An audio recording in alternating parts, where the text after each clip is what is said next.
As the first days of autumn arrived and another college year got underway at Homerton, I reckoned it was time to remind the second-year history students of our agreement.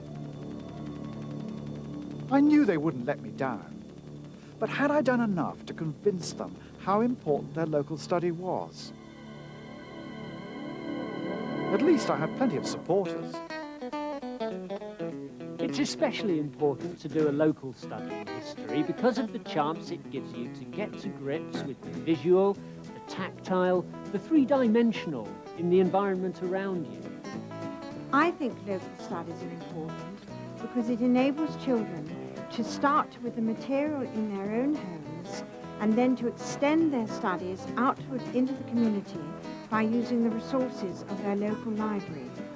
At English Heritage, we think that a study of your local historic environment offers all sorts of opportunities for interesting curriculum work.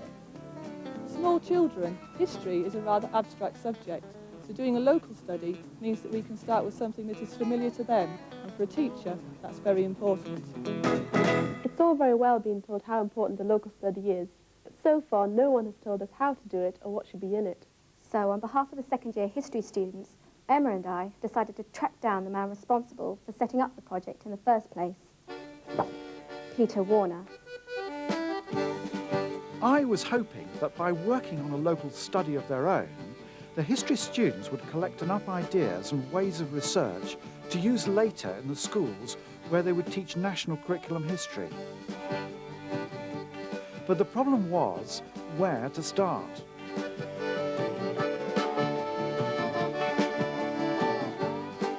Do you mind if we just ask you a few questions? Yes, of course. Come on, sit down. What exactly is it we're meant to be doing? Well, you're supposed to be doing a local study. Yeah, but what does that mean? A local study is about the locality, about your own area, the place where you live and work, the buildings and the environment around you. And how should we get started then? Well, I would suggest that you start with the buildings because, in a way, they're the most obvious thing. Start by looking at the older buildings and the newer buildings and for evidence of change. But what's the importance of all this to us? Well, I think it's particularly important for you to understand that history is all around you. It's not somewhere else. It's in the locality. If you just care to look for it and care to explore it. Will you be around to help us? Yes, of course I will. And you can come and ask me questions. I think we've got enough to get started.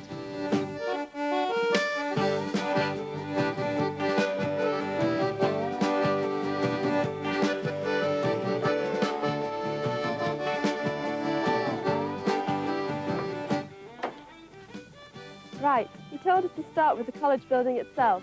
Here we are at the back door in the oldest part of the building, on our way round to the front to look at the original buildings and how they've been added to and changed over the years. But this college isn't just made up of old buildings, there are new buildings as well. We're going round the back to look at the biology labs, lecture theatre, dance studio, all of which have been put up more recently. It's often small details and the materials that are used in a building that give you clues about its age, but don't ignore the obvious. This building was opened by Her Majesty Queen Elizabeth, the Queen Mother, 29th of May 1957. Gosh, I was 5 then. I wasn't even born. Sudden changes in brickwork make it easy to find where newer buildings have been added to old. But don't be fooled. Sometimes full-scale extensions can be built in the same style as the original. So this bit must have been added on. A word of warning. You may not understand everything at first glance, like not seeing the wood for the trees. Old buildings are complicated. Try to relate what you see to what you know.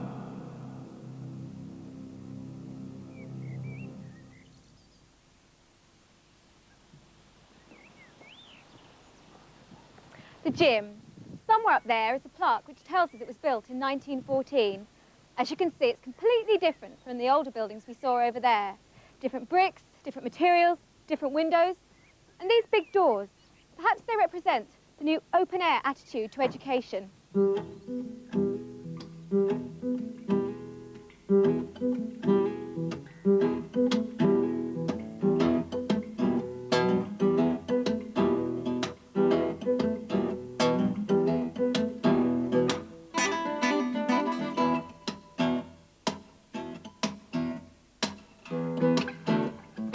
In most communities, a college like Homerton, a town or village, in fact anywhere buildings have been changed or adapted, there's local history to find, and a nearby library where you can check for clues to see what's altered or disappeared.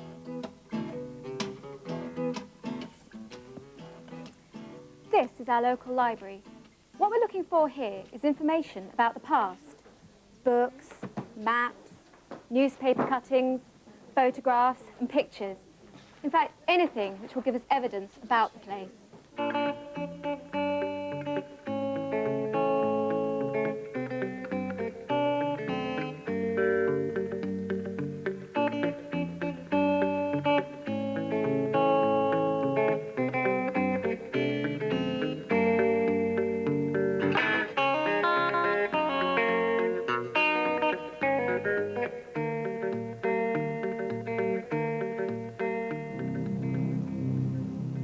Take care.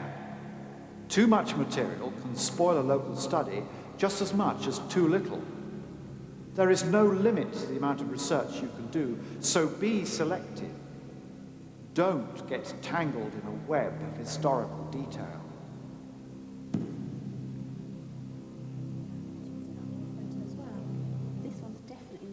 Major changes inside a building can be detected by looking at old photographs and comparing them with what you can see now. You can also pick up clues about the changing function of rooms by the way they have been altered.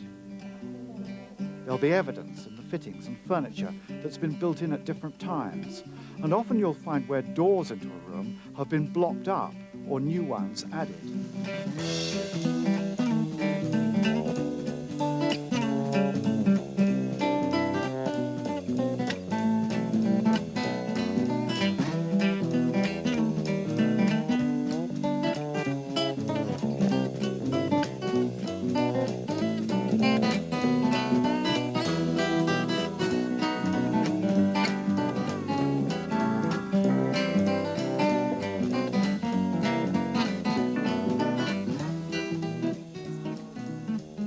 Most of the students who stayed here in the past would have taken some snapshots or written some letters home, even as far back as the turn of the century.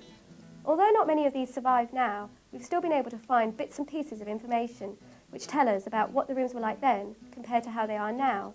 Two of the students have been looking at some pictures and letters, and hopefully, with a bit of luck, they'll tell us what they've found out now. What have you got there? I've got a couple of photographs of our student rooms dating back to 1912, which the students at the time took. For instance, the fireplace in this girl's room is extremely similar in style, I mean, if not the same to my fireplace here. And also the window, the main structure seems to have remained virtually the same. What have you got there, Tamsin? Well, yes, I've got a letter written by a student called Dorothy in 1928.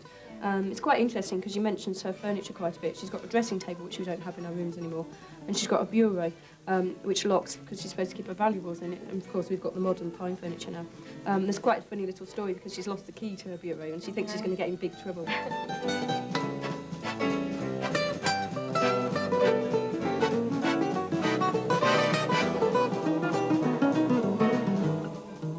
Of course, history goes on being made all the time. It's the small things which become fragments of tomorrow's history.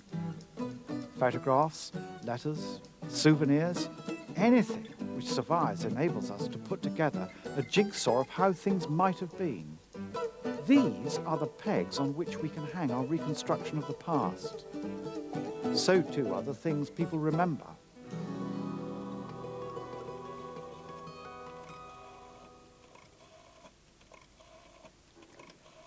We thought it would be a good idea to speak to some people who'd be connected with the college in the past. So I've borrowed an office, and I'm going to phone one or two of them up now and see if they'll agree to be interviewed.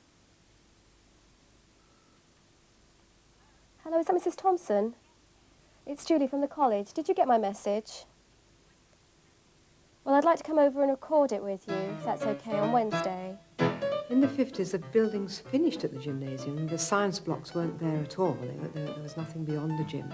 I think there were some potting sheds, some greenhouses, and then it was just the orchard and the vegetable gardens. Well, the kitchens were very old-fashioned, and they lay across the corridor from the hall. Now, the corridor is still there, and the area directly behind there, where the notice boards are now, there was a sink on the far side. There was a function going on at the time, which was the Cambridge Police Ball. And as I came to report to the college, I was forbidden to come in by the police who were on the gate. In 1923, it meant a long train journey with changes at Crewe and Kettering. I was very tired when I got here, and I don't remember much more about it, except that the room on the top floor seemed very small. We all sat at long tables, 16 or 20 to a table, always in the same places, and the staff sat on a high table at the front on the platform.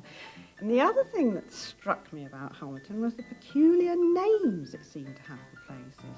When I first came here, there was only keys thrown into a box.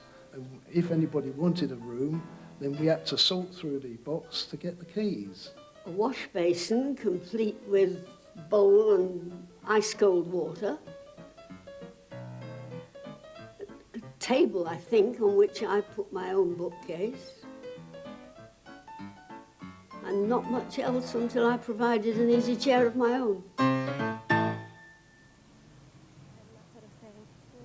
And we're beginning to get a picture about what these buildings were like in the past. What we really need is a visit to the archives to search out more detail.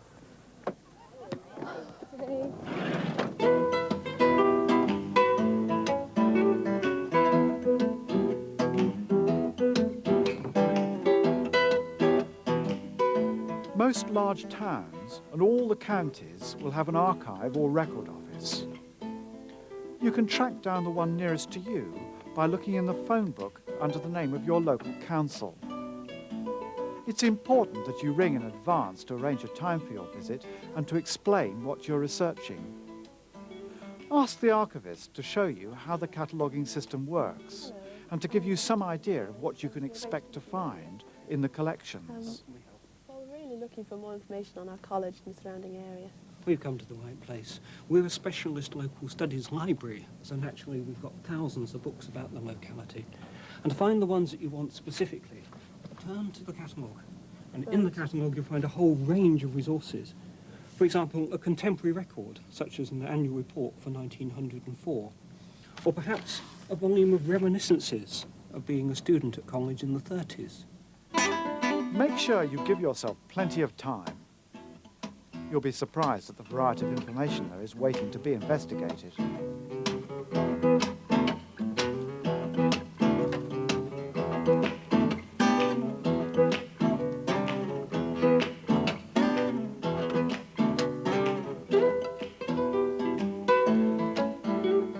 There's so many resources here. Documents, books, photographs. We've decided to be selective, and we're going to use old maps to start us on the next phase of our study. To help us look at these old maps and the surroundings outside college, I found an expert, Mike Corbishley, from English Heritage. What exactly should we be doing now, then? Well, I think the first thing, Emma, is that wherever you live in this country, it won't be in a natural environment. It will have been changed and altered perhaps many times by people in the past. Let's have a look at your map.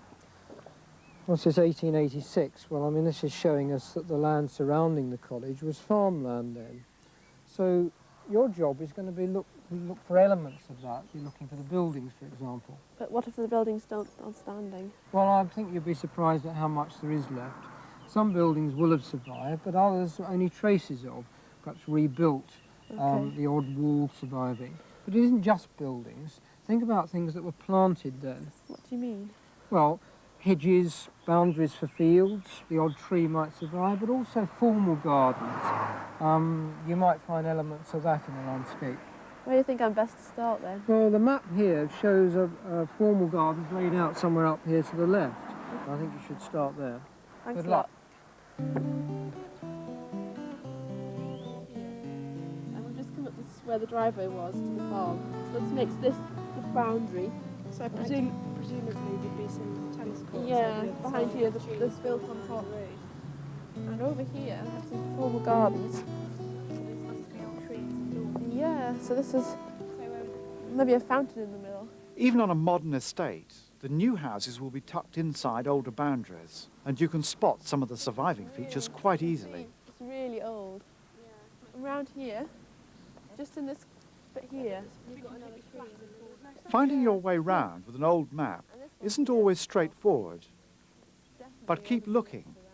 You never know what you'll find round the next corner. I mean, there must be some more old buildings over here. Can't just be a farmhouse on its Yeah, own. so we've got that one, and maybe over here we'll find... Beware of too many facts going round and round in your head. Not everything can be of equal importance. Work out your priorities. Relate local detail to a wider world of historical change. It's reached the stage where we've got so much stuff that we'll need some help sorting it out, deciding what to do next. So Emma and I have gone back to the man who started all this, Peter Warner, to see if he's got any ideas. So what do you think? Well, I'm impressed that you've gathered together a lot of material, and it's excellent quality. Old photographs, newspaper cuttings, maps, modern photographs, all sorts of things. Now you've got to decide how you're going to present it to other people. Maybe we could do a folder, leave it in the history room for everyone to look at. A folder would be nice, but you've got this archive film on video, and that isn't going to work very well in a folder, is it? I was thinking of a mounted wall display instead.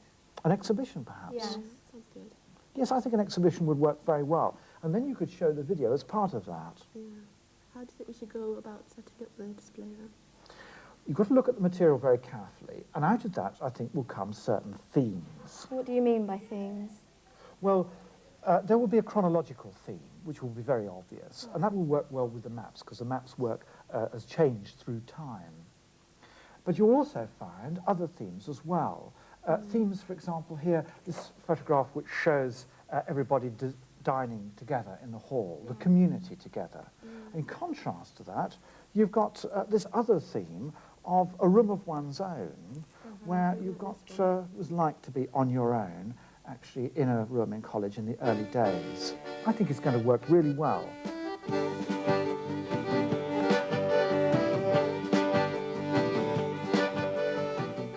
The most effective displays have clear headings, lots of variety of what's on show, and short descriptions to explain what you're seeing.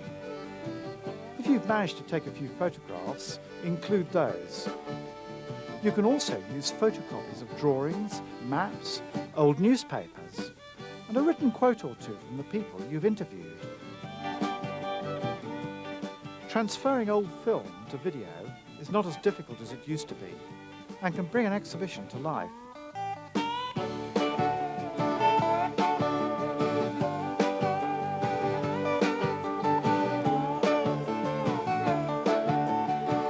Spend some time designing a layout, making sure that your display draws attention to the things that are relevant to other areas of national curriculum history.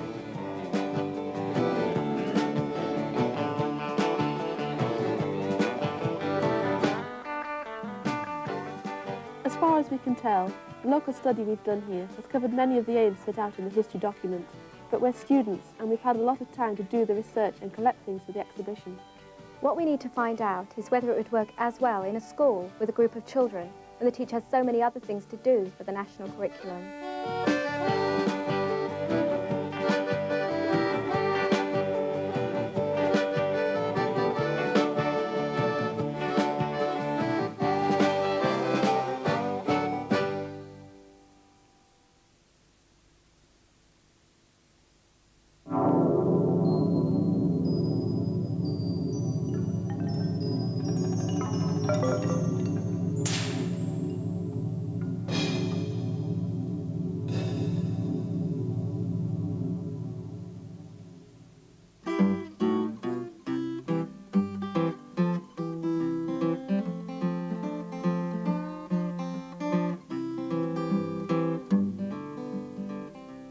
A few months later, in the primary school where Emma and Julie were on their first teaching practice, they got a chance to try out a local study and, in partnership with the teachers who were supervising them, to put together a display of children's work in the classroom.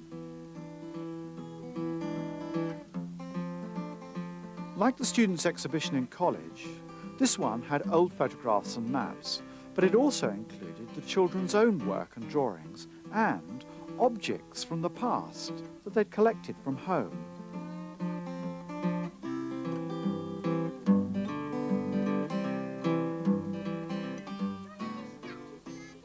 Emma taught a class of children at Key Stage 1, and her work centred on recording and modelling the details of their own homes and classifying the things they found in them. So, will this be magnetic? No. Why not? Julie worked with Sandra Holloway, whose class she shared on Key Stage 2 history projects. This is in 1884, right? So you're taking yourself back over 100 years and you're standing outside Baldock. I asked Sandra what you need to remember if you tackle a local study with this age group. You need to research carefully. You need to do as much preparation for local studies as you would for a maths topic. But you don't go in it knowing all the answers or pretending to. Tell the children that you don't know the answer. Ask them how we could find out. It's a good idea to get a bit of background knowledge about the area before you start. So talk to people who've known the school and its community for some time. Yes, the scar down there, that's the original part of the building, and we've had 2 extensions since. It's grown a lot. When she first came to the school, it was very small, felt very much like a village school rather than a town school. So how many children were there? There were 30 when it first opened, about that I think, and grown to about 300 now, so there's been a lot of changes. It's worth taking the idea of memories and souvenirs a stage further. Sandra and Julie asked the children to bring in old photographs of the area and bits and pieces found in their gardens and backyards to make a collection which might give some clues about the past and to see whether it sparked off some discussion.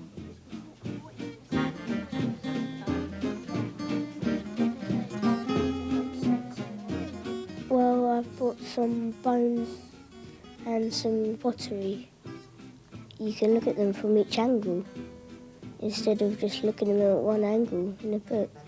We did the drawing of the station up that road, and we had a picture of that, and we were trying to look what was difference between then and now. Well, it told us that when we found the horseshoe, the field that was under the house used to be used for exercising brewery horses. It's often by looking at their own school buildings that children get a chance to develop the close observation skills they'll need when it comes to recording details of other buildings in the community around their school. What shapes have we got around the school? Katie? Rectangles, yes. Craig? We have circular round windows, yes. Paul? Squared windows. What's the name of some of the squared windows we've seen? They've got that bar going down the middle. Not sash. It's important to focus on particular detail. Mullioned. What other types of window? Stephen? Semicircles. Right, semicircle. Arched. We've got an arch there, haven't we? Big tall arch. There's another arch.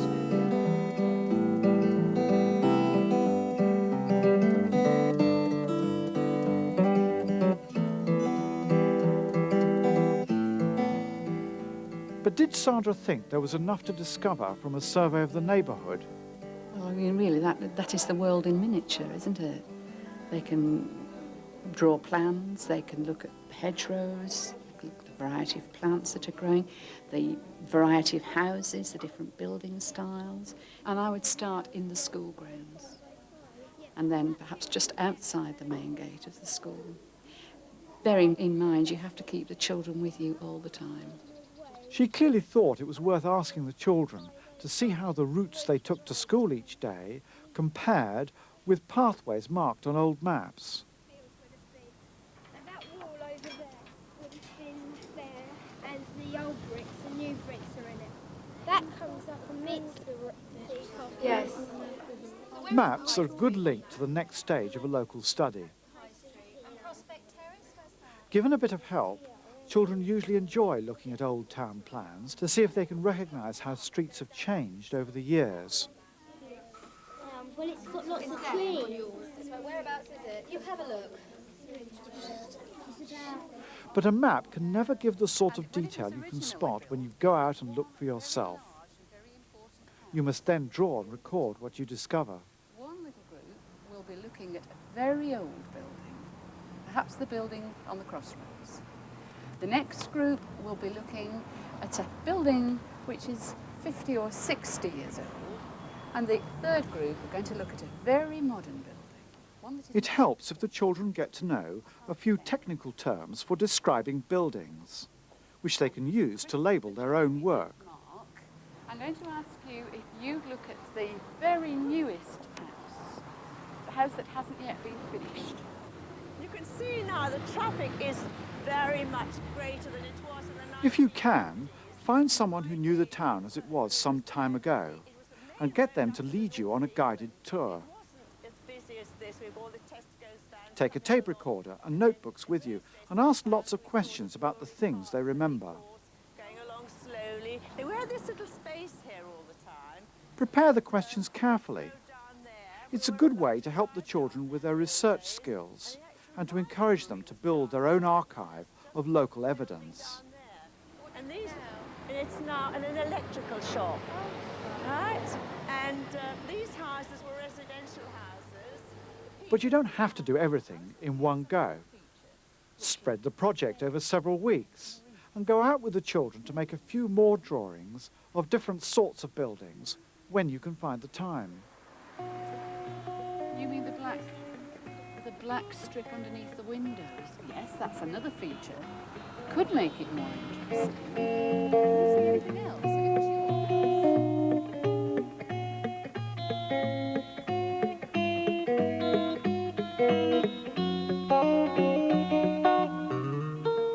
It doesn't take long to put together a few ideas about the way a place has developed over the years.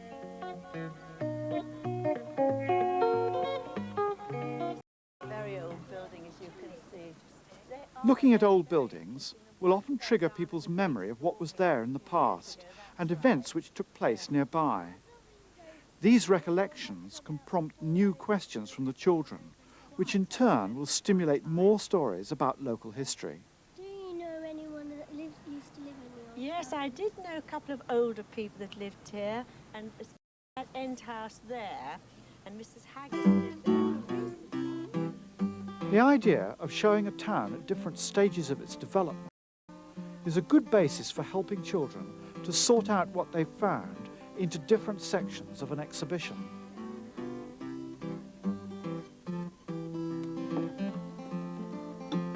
This class had obviously enjoyed working on the project and learned a lot from it. So I wondered if there were some teaching skills the students had discovered from doing their local study. Start with what the children know, so base it at the school where you start off with, especially at the younger level. So on the school building itself? Yes. I think you need to plan a scheme of work as well before you start. Know exactly where you're headed so that it, you know, you keep a purpose. So you know the different subject areas that you cover while you're doing it. Yes. And I think also you need support from other members of staff, you know, just where to get resources, especially if you're a student and you might not know the area you're teaching in, how to collate the information, sort of thing. But that help was willingly given. Oh, yes. Yes. A study like this may be part of national curriculum history. But I think both Emma and Julie discovered that it is possible to cover attainment targets in other subjects, as well as helping the children to learn a lot more about the past and present